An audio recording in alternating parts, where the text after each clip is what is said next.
আজ শুক্রবার সকাল থেকে ঢাকা-টাঙ্গাইল মহাসড়কে সৃষ্টি হয়েছে ভয়াবহ যানজট। গাজীপুরের চন্দ্রা থেকে শুরু করে টাঙ্গাইলের এলেঙ্গা পর্যন্ত প্রায় ৫০ কিলোমিটার জুড়ে থেমে থেমে চলছে যানবাহন।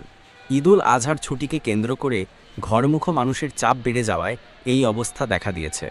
বিশেষ করে বৃহস্পতিবার রাত থেকে শুরু হওয়া গাড়ির চাপ শুক্রবার সকাল নাগাদ আরও তীব্র রূপ নেয়। যমুনা সেতু এলাকায় সকাল ৮টা পর্যন্ত প্রায় ৫৫,০০০ যানবাহন পারাপার হয়েছে বলে হাইওয়ে পুলিশ সূত্রে জানা গেছে। এই যানজটে সবচেয়ে বেশি ভোগান্তিতে পড়েছেন শিশু ও বয়স্ক যাত্রীরা।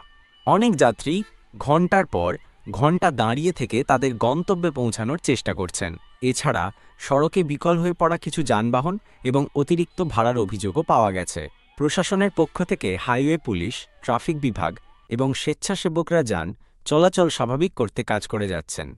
তবে এখনও যানবাহনের গতি স্বাভাবিক হয়নি। যাত্রীদের উদ্দেশ্যে পরামর্শ দেওয়া হয়েছে যাত্রার আগে ট্রাফিক পরিস্থিতি সম্পর্কে অবগত হয়ে রওনা হওয়ার জন্য। এই পরিস্থিতিতে আপনার পরবর্তী প্রশ্ন কি?